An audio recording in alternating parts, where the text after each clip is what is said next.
gitu kan. Kalau kita misalkan cuma bersebelah-sebelahan, kita bilang minta maaf bisa ya. colek ya. Langsung dia lihat muka saya benar-benar minta maaf. Betul. Tapi kalau kita lagi marah di rumah pakai alat media gitu, pakai Twitter gitu kan. Sebelah tetangga di kamar tapi lihat gini, maaf bohongan nih tulisannya aja nggak. Jadi kan itu media itu yang ketika kita sudah minta maaf dengan banyak kalimat 140 karakter, jawabnya hanya oke. Iya. Kadang-kadang kan kata oke itu kadang menjadi masalah buat kita sehari-hari pakai tanda gitu kan. seru, huruf besar, itu kan persepsinya beda. Padahal mungkin kita lagi nyetir gitu, oke gitu kan. Iya. Jadi kadang-kadang orang bisa marah karena apa? Yang harusnya media itu digunakan untuk mempermudah, tapi akhirnya yang sebenarnya sudah harus mudah dipersulit dengan menggunakan media. Media itu kan ada satu saringan lagi kan. Beda kalau kita langsung, itu kan udah nggak ada saringan ya. Kalau pakai media itu udah pasti ada saringan. Sehingga disitulah kesalahan yang sering terjadi. Yang tidak perlu ya. Itu benar juga. Gimana, jadi saya pernah lihat teman saya nge-tweet mengenai kebocoran radio Yesi di Fukuyama. Oh ya, yang di Jepang itu ya. Nah, saya merasa itu tulisan salah. Tapi nggak saya bantah lewat Twitter. Saya telepon. Saya telepon, saya kasih tahu panjang lebar. Kebetulan saya lulusan teknik nuklir, tahu dikit mengenai itu. Kasih tahu. Setengah jam saya kasih tahu dia. Kemudian dia sadar bahwa banyak yang dia nggak tahu dan tweetnya harus dia koreksi. Makanya dia langsung tweet, terima kasih Mas Lukman udah jangan nggak telepon.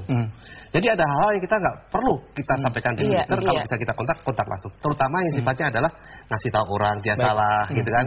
Jangan dipublish di tempat umum. Baik, oke Mas, ini saya pengen perlihatkan kepada Mas, saya pengen Mas untuk memperlihatkan tabletnya ini, di mana kan ini banyak sekali interest dalam satu timeline itu banyak sekali interest yang berbeda. Karena kita juga interestnya kan banyak nih.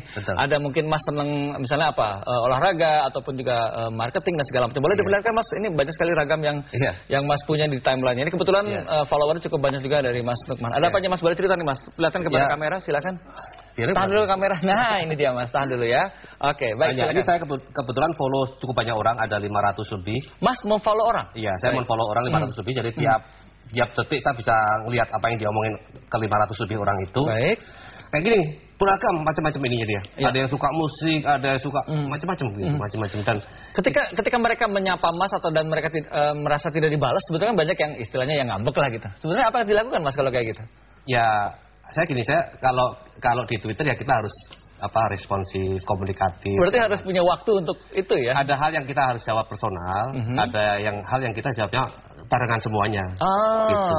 Jadi mass gitu ya? Saja. Misalnya saya tadi bilang mau berangkat ke sini gitu ya. Kalau ada pertanyaan jam berapa, saya jawabnya reply to all. RT depannya saya kasih tahu ke semuanya. Oh, di spread out semuanya gitu ya? Berarti aku menjawab semua pertanyaan orang yang pertanyaan sama gitu. Oke. Mas, sejauh ini ada yang mungkin di luar konteks nggak sih ketika berkaitan dengan Twitter ini? Karena kan orang tahu Mas adalah online strategis, tapi dia nanya yang lain yang mungkin ngaco lah istilahnya. Banyak. Cerita banyak. Karena saya pengen tahu ketika ada masalah sebetulnya apa yang harus dilakukan oleh pemirsa sebetulnya. Ketika itu kan karena kan kita nggak ada polisi Twitter istilahnya gitu kan Mas. Biasanya orang nanya saya mengenai internet, mengenai bisnis, mengenai.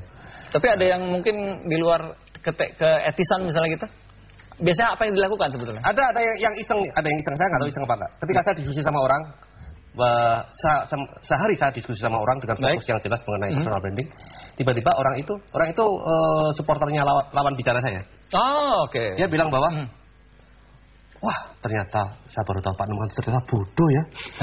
Tidak sepintar yang saya bayangkan sebelumnya gitu. Oh gitu ya. Saya terhenyak dengan itu. Iya. Tapi karena saya itu santai, nggak marah, saya jawab, waduh, kalau gitu rahasia aku terbongkar dong, aku bodoh.